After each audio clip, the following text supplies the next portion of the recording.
calmement. L'homme savait que je n'avais que 15 ans et que je n'étais pas prêt pour aller en prison. Alléluia. Il y a une puissance de Dieu dans le problème. Une puissance de Dieu qui est là pour te garder dans tes difficultés. Pour te garder. Ah, je veux déclencher cette puissance de Dieu. Peut-être que je vais montrer les images des gens qui sont en train de passer dans des moments très difficiles. Très difficiles. Les gens qui, des fois, se comportent ici en ça va, bon, tous les chrétiens, on sait montrer que ça va, ça va, non, pasteur, oh, je vais bien, pasteur. Et vous allez bien? Bon, tout va bien. Nous avons appris à dire tout va bien. Bon, vous allez dire tout va bien, même quand tout ne va pas bien. Tout va bien. Mais alors que dans le secret, nous sommes là en train de pleurer. L'Esprit de l'Éternel est présent au milieu de nous. L'Esprit de l'Éternel est présent au milieu de nous. Il y a même des gens qui peuvent passer par le période de stress intense.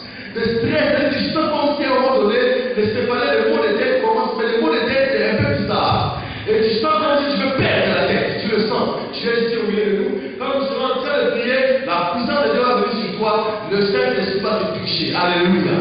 Il te faut une onction pour affronter Gethsemane. Il te faut une onction. Quand dans Gethsemane, on fait sortir l'onction. Je termine par cela. C'est ma dernière révélation. Moi, si vous ne m'arrêtez pas, il va y avoir une révélation qui arrive du matin ici. La Bible dit que Gethsemane qui veut dire jardin de pressoir. Ça veut dire pressoir.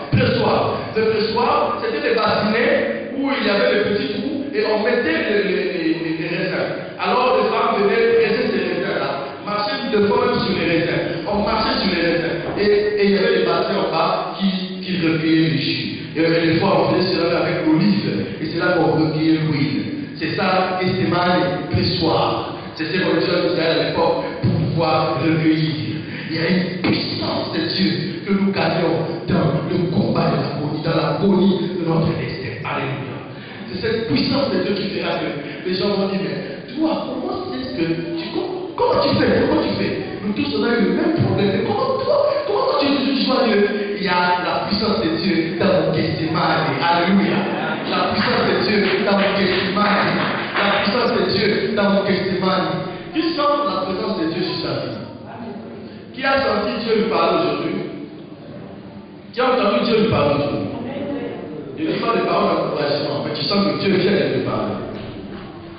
Qui croit que Dieu n'a pas besoin de demain pour commencer la dissolution dans sa vie? C'est l'affaire de foi. Vous croyez? Dieu m'a dit une fois, il y a une onction qui ne descend que dans les cimetières. J'ai dit, Il me dit, Jésus est ressuscité comment? Moi, je pensais que c'était comment? Le Saint-Esprit est venu dans les cimetières, a couvert les cimetières et a activé la puissance de la résurrection qui avait dans ses ossements. Il est sorti du tombeau vivant. Alléluia. Cette puissance-là, tu l'expérimenteras cela jamais là où les gens sont en bonne santé. C'est toujours dans les cimetières. Amen. Pour les gens qui sont passés par l'agonie de la croix et qui ont même à crier. Vous savez pourquoi un homme crie devant les gens? C'est que vraiment un homme ne crie pas facilement. Mais un homme ne crie pas facilement devant les gens. Et un homme ne crie pas facilement devant les gens à haute voix. Et un homme ne crie pas facilement devant les gens à haute voix en disant mon Dieu, pourquoi m'as-tu abandonné? Ça veut dire que ça faisait vraiment mal. Mais après tous ces moments de mon Dieu, pourquoi m'as-tu abandonné? La puissance de Dieu est venue couvrir la croix. Et les ténèbres ont couvert la terre. Et les rochers ont commencé à se casser. Les esprits qui règnent dans ta famille commenceront déjà à tomber pendant que Dieu est à la croix. C'est au travers de ta croix que les démons qui empêchent toutes les femmes de se marier dans ta famille vont te lâcher. C'est déjà la prière de ta croix que les démons qui empêchent les gens dans votre famille d'avoir l'argent vont te déjà dans ta croix. C'est là que le ciel est en train de changer. Béni soit Dieu, le Père de notre Seigneur Jésus-Christ, qui nous a donné toutes les bénédictions dans les lieux célestes. Je suis en train de parler à quelqu'un ici. Je vois dans mon esprit comme si on était en